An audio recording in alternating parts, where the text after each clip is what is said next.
O milagre que mudou a vida de André. André tinha apenas 7 anos, mas já conhecia o peso da dor. Desde os 3, ele acordava todas as madrugadas com cólicas tão fortes que o faziam dobrar-se na cama, chorando até perder o fôlego.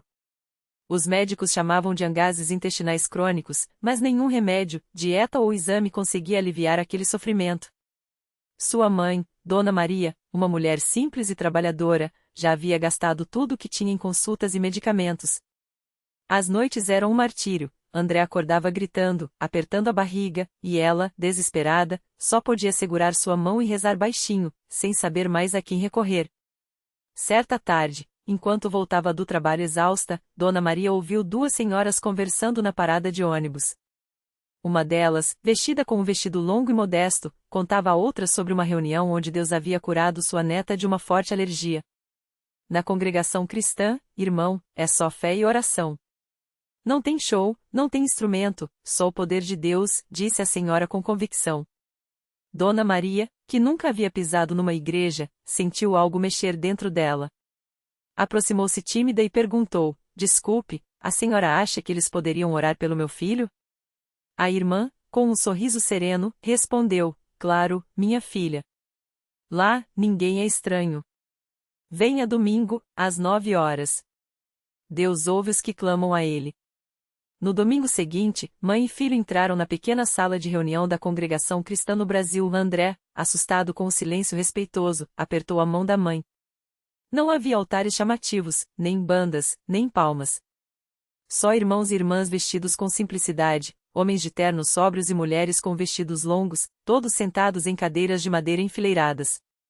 No centro, um ancião de cabelos brancos e voz firme dirigia a reunião. Irmãos, vamos abrir esta reunião com o hino 12, disse ele, e todos se levantaram, abriram os hinários e começaram a cantar a capela: louvai a Deus no seu santuário, louvai-o no firmamento do seu poder. André nunca tinha ouvido algo tão bonito. Era como se cada voz, mesmo desafinada, carregasse uma sinceridade que tocava a alma. Dona Maria sentou-se no fundo, envergonhada por não conhecer as músicas, mas uma irmã ao seu lado, percebendo sua hesitação, compartilhou o hinário e sussurrou: cante conosco, irmã. Deus ama ouvir seu povo. Quando chegou a hora dos testemunhos, vários irmãos se levantaram para contar como Deus havia os livrado de enfermidades, dívidas e até da morte. Um homem simples, com mãos calejadas de trabalho, contou como sua filha havia sido curada de uma febre alta após a oração dos anciãos. André ouvia tudo com olhos arregalados. Mãe, será que Deus pode tirar minha dor também? Perguntou baixinho. Dona Maria, com lágrimas nos olhos, apenas apertou sua mão. Após a pregação, o ancião anunciou: se há alguém aqui com uma necessidade, que se levante para oração. Dona Maria hesitou, mas André, com uma coragem que não tinha antes, puxou sua manga. Vamos, mãe. Tremendo, ela se levantou, segurando o filho pela mão. O ancião os chamou para a frente e perguntou: qual é o seu pedido, minha irmã?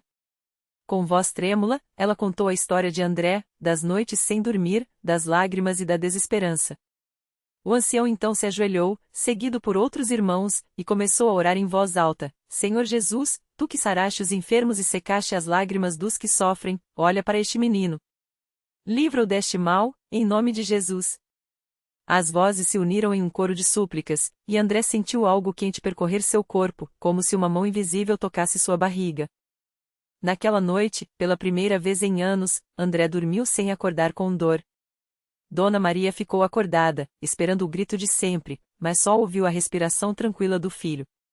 Ao amanhecer, ela o sacudiu suavemente: André, meu filho, você está bem?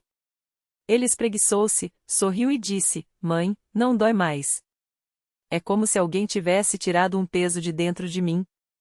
Os dias passaram, e as cólicas não voltaram. Os médicos, surpresos, disseram que era remissão espontânea, mas Dona Maria e André sabiam a verdade: haviam sido tocados por Deus. Uma semana depois, eles voltaram à reunião. Dessa vez, foi André quem se levantou para dar testemunho. Com voz firme, apesar da timidez, disse: Irmãos, eu vim aqui com dor, mas Deus me sarou. Agora eu quero ser batizado nas águas, como a Bíblia ensina. O ancião sorriu e explicou: o batismo é para quem crê, meu filho. Você entende que é para lavar os seus pecados e nascer de novo? André assentiu. Sim, irmão. Eu quero servir a Deus. No domingo seguinte, André foi batizado numa piscina simples, diante dos irmãos que cantavam hinos de alegria. Quando saiu da água, sua mãe o abraçou chorando. Agora você é filho de Deus, sussurrou.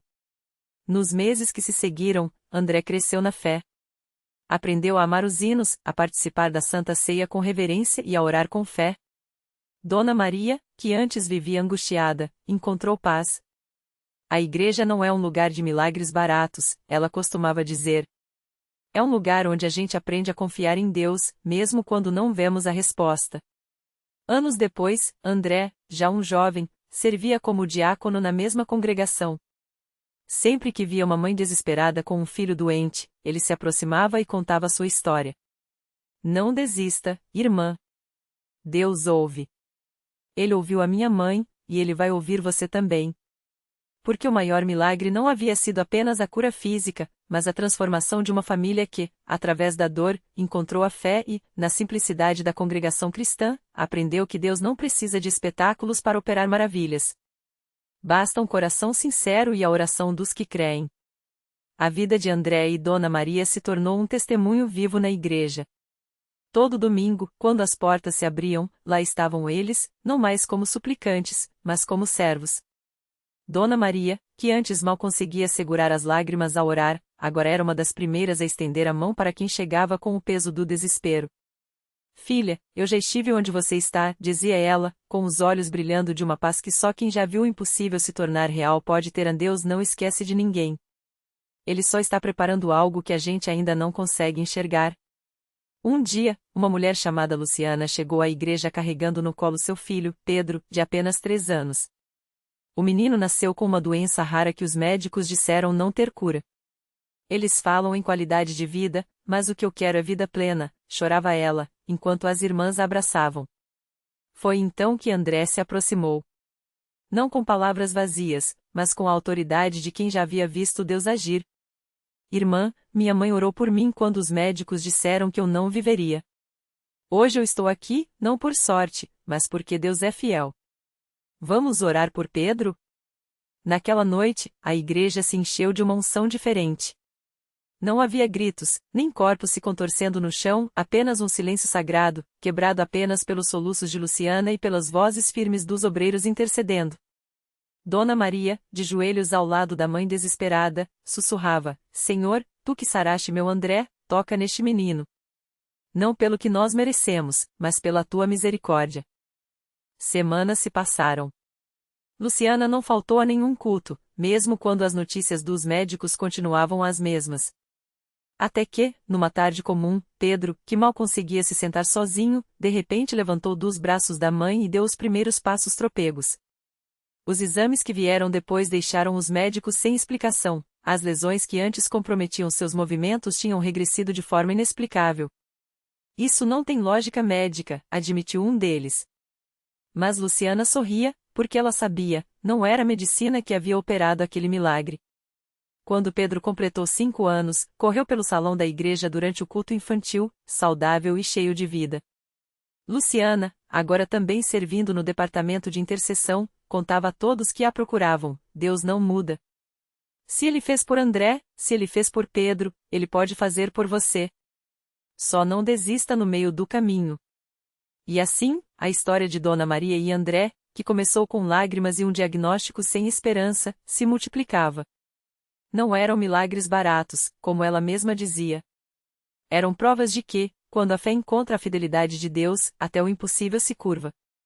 A igreja não era um lugar de soluções mágicas, mas de corações que aprendiam, dia após dia, a confiar àquele que faz todas as coisas cooperarem para o bem dos que o amam.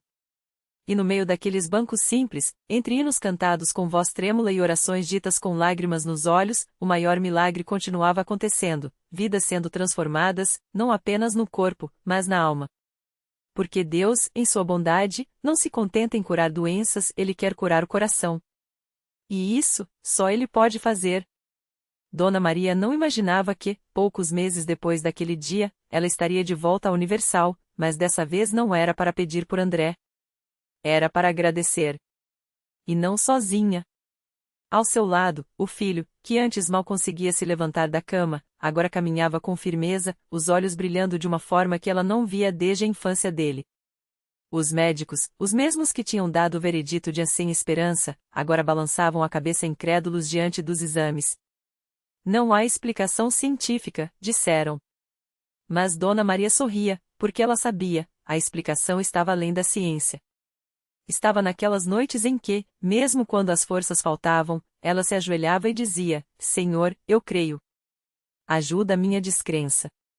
O pastor que orou por André naquela primeira noite se emocionou ao vê-lo de pé, saudável. Isso aqui não é obra minha, não é obra sua, Dona Maria. É Deus mostrando que Ele ainda faz o que fez nos tempos da Bíblia. O mesmo Deus que abriu o Mar Vermelho é o Deus que tocou no seu filho. E era a verdade. André não só estava curado, como tinha voltado a trabalhar, a sonhar, a planejar o futuro. Ele mesmo contava, com voz firme, como sentirá algo estranho durante uma das reuniões, foi como se uma corrente elétrica passasse pelo meu corpo.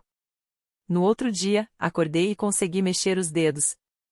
Depois, os braços. E não parei mais. Mas o milagre não parou em André. Dona Maria notou que algo em ela também tinha mudado. Antes, ela era uma mulher amargurada, cheia de revolta por tudo que tinha passado, a pobreza, a doença do filho, as noites sem dormir. Mas agora, mesmo com as dificuldades ainda presentes, porque a vida não se torna perfeita da noite para o dia, ela tinha uma paz que não entendia. Antes, eu reclamava de tudo. Hoje, quando vejo uma mãe com um filho doente, eu chego perto e digo: não desista. Deus pode. Porque eu sei que Ele pode. E assim, a história deles virou testemunho. Não era só mais um caso de cura, era uma prova de que Deus não olha para a nossa situação, mas para o nosso coração. André, que antes mal conseguia segurar um copo, agora ajudava a carregar cadeiras na igreja. Dona Maria, que chorava sozinha no quarto, agora abria a casa para orar com outras mães que chegavam desesperadas.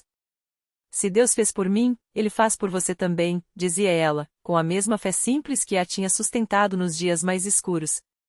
E a igreja continuava cheia. Não de pessoas perfeitas, mas de gente como Dona Maria e André, que haviam descoberto que, às vezes, o milagre não vem do jeito que a gente pede, mas sempre vem. Porque Deus não falha. E quando um coração se rende a Ele, até as pedras do caminho se tornam degraus para uma vitória que ninguém mais poderia explicar, a não ser pela fé. Naquela mesma semana, uma jovem chamada Juliana entrou pela primeira vez na Universal. Ela vinha arrastando uma dor que nem os médicos conseguiam explicar. Havia 3 anos, desde que seu noivo a deixara no altar, ela sentia um vazio no peito que nem os remédios para a ansiedade conseguiram preencher. As pessoas diziam que era só uma decepção amorosa, mas Juliana sabia que era mais que isso. Era como se algo dentro dela tivesse morrido naquele dia.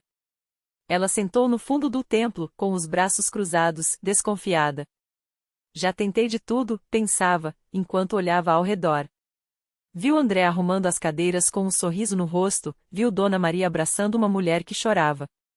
Será que aqui é diferente? Questionou em silêncio. Quando o pastor começou a pregar sobre a restauração de Deus, Juliana sentiu algo estranho. Não era emoção, não era esperança, era como se uma voz sussurrasse dentro dela: você não veio aqui por acaso. Ela tentou ignorar, mas as lágrimas vieram sem permissão. Quando o pastor fez o apelo para quem precisava de um milagre, Juliana hesitou. Suas mãos tremiam. E se não funcionar, pensou. Mas então lembrou-se de André, de Dona Maria, e deu o primeiro passo. Na frente do altar, enquanto o pastor orava por ela, Juliana sentiu um calor no peito, como se algo pesado estivesse sendo arrancado. Não houve gritos, não houve queda no chão, apenas uma paz tão profunda que ela não conseguia explicar. Quando abriu os olhos, o mundo parecia mais claro. Não era que a dor do passado tivesse sumido, mas era como se Deus tivesse colocado algo novo no lugar daquele vazio.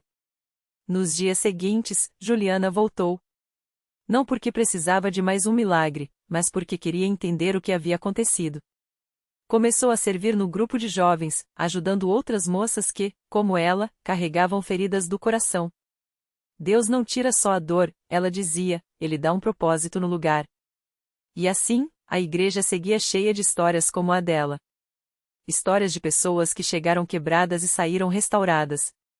Não porque a vida delas ficou perfeita, mas porque descobriram que, com Deus, até as cicatrizes podem se tornar testemunhos. Porque milagre não é só o que a gente vê, é o que a gente vive. E na Universal, todos os dias, alguém descobria que Deus não só ouve as orações, como responde de um jeito que só a fé pode revelar. Era uma sexta-feira à noite quando Juliana entrou na igreja com um sorriso diferente. Não era mais aquele sorriso forçado, de quem tenta esconder a dor, mas um brilho que vinha de dentro, como se ela tivesse descoberto um segredo que ninguém mais conhecia. Na mão, carregava uma caixa pequena, embrulhada com papel simples, mas com um laço feito com todo cuidado. Isso é para você, irmã, ela disse, entregando para a obreira que a havia recebido na primeira vez que chegou ali, chorando, sem esperança. A obreira abriu devagar, e dentro havia um bilhete com as palavras: "Obrigado por não desistir de mim quando eu mesmo tinha desistido." Junto, uma pulseira de miçangas coloridas, feita à mão. "Eu aprendi a fazer isso no grupo de jovens", explicou Juliana. "Cada cor representa uma coisa que Deus mudou em mim. O azul é a paz que Ele me deu. O vermelho é o amor que eu não achava que merecia. E o dourado", ela pausou, com os olhos brilhando, "é a alegria de saber que minha história não acabou ali." A obreira abraçou-a forte, e Juliana sentiu naquele gesto o mesmo calor que havia sentido no dia em que, pela primeira vez, ouviu alguém dizer: "Deus tem um plano para você." Enquanto isso, do outro lado do templo, um homem chamado Roberto observava tudo de longe. Ele havia chegado ali arrastado pela esposa, depois de anos se afundando em dívidas e vícios. Não adianta, nada vai mudar, ele pensava, cruzando os braços. Mas algo naqueles sorrisos, naquelas pessoas que cantavam como se não tivessem problemas, o incomodava. Como eles conseguem?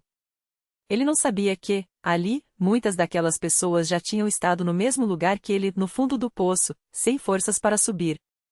Naquele mesmo dia, durante a reunião, o pastor falou sobre um Deus que não só perdoa, mas que restaura. E Roberto, sem entender direito por quê, sentiu uma pontada no peito. Não era dor. Era como se algo dentro dele, que estava morto há anos, desse um pequeno sinal de vida. "Se você está aqui hoje e acha que não tem mais jeito, levante a mão", disse o pastor. Roberto hesitou. Olhou para os lados, com medo do que os outros iriam pensar. Mas então lembrou da caixa que Juliana havia entregado, do sorriso dela, da pulseira cheia de cores. Se Deus fez isso por ela. Devagar, ele levantou a mão. E foi aí que tudo começou a mudar. Porque na Universal, os milagres não são só para quem já acredita. São para quem ainda duvida, para quem chegou ali por acidente, para quem não tem mais forças nem para sonhar. São para os Roberts, para as Julianas, para todos que um dia ouviram ou ouvirão aquelas palavras que mudam tudo: "Deus não terminou com você ainda." Roberto sentiu os olhos ardendo quando a mão ficou no alto. Não chorava havia anos, mas ali, entre aquelas pessoas que nem conhecia, uma lágrima escorreu pelo seu rosto. Não foi uma, foram várias. E ele não tentou segurar. Deixou cair, como se cada uma levasse embora um pouco daquilo que o sufocava por dentro. O pastor não perdeu tempo. Com um sorriso que parecia entender tudo o que Roberto não conseguia dizer, ele desceu do púlpito e caminhou até onde ele estava, no fundo do templo. Não precisou perguntar nada. Só colocou a mão no ombro dele e falou baixo, como se estivesse contando um segredo só para ele. "Deus está vendo você, meu irmão. E Ele não se importa com o que você fez ou deixou de fazer. Ele só quer te dar uma nova chance." Roberto engoliu em seco.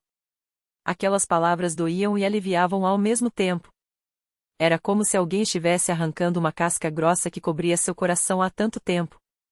Ele sentiu o peito tremer, não de medo, mas de algo que parecia esperança. Uma esperança tão frágil quanto a asa de um pássaro recém-nascido, mas que, pela primeira vez em anos, batia dentro dele.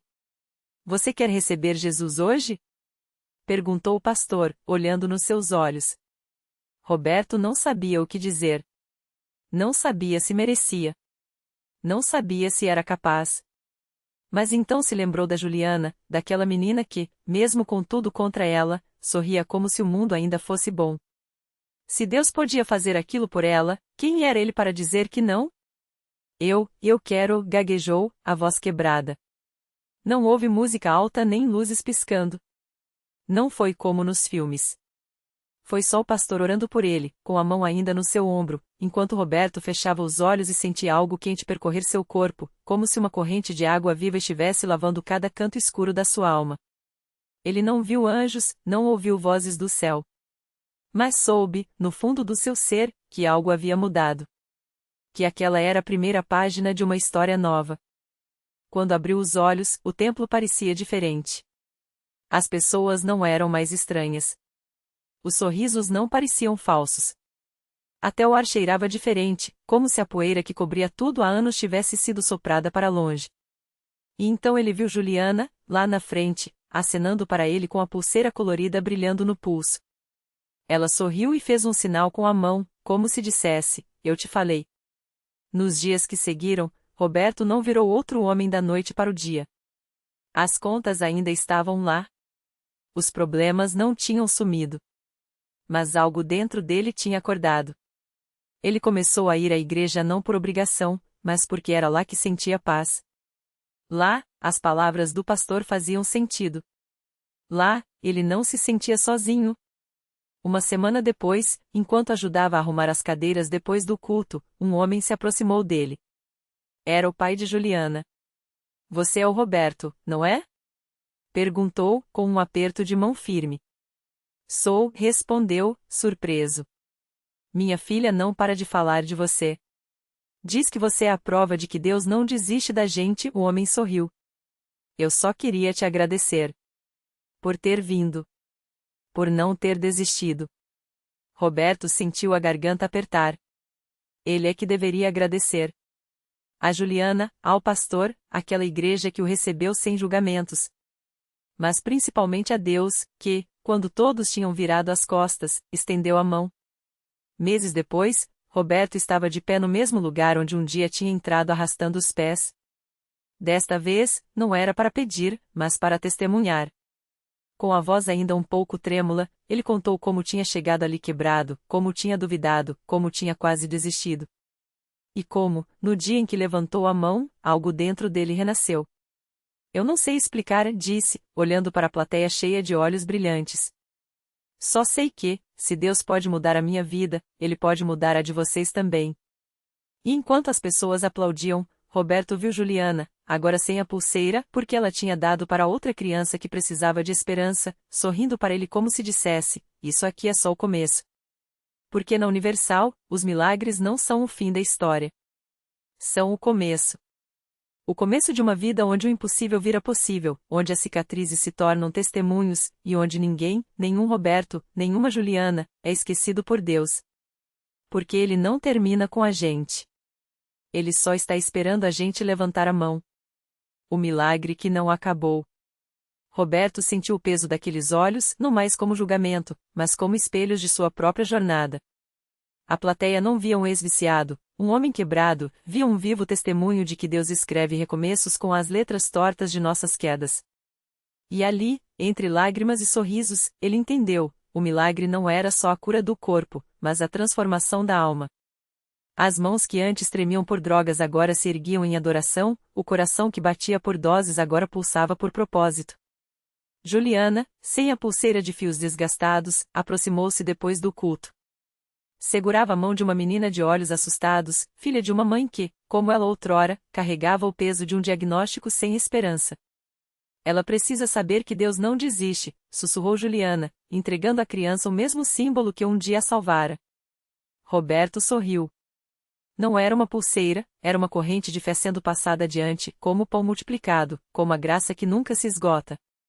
A reflexão que ficou.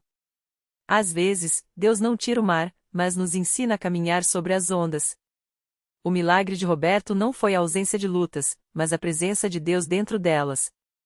As cicatrizes não sumiram, viraram mapas para outros perdidos. A pulseira de Juliana não era mágica, era um lembrete de que a esperança se multiplica quando a compartilhamos. O verdadeiro milagre não é o momento em que a mão se levanta, mas a vida que se reconstrui depois que ela desce. A lição que ecoou. Deus não precisa de heróis, Ele usa os quebrados para mostrar que a luz entra pelas rachaduras. Se você está esperando um sinal, aqui está, sua história não terminou. O mesmo Deus que resgatou Roberto das ruas e Juliana do desespero está esperando você levantar a mão, não porque ele precise do gesto, mas porque você precisa saber que, do outro lado dessa rendição, há uma vida onde até as feridas contam uma história de vitória.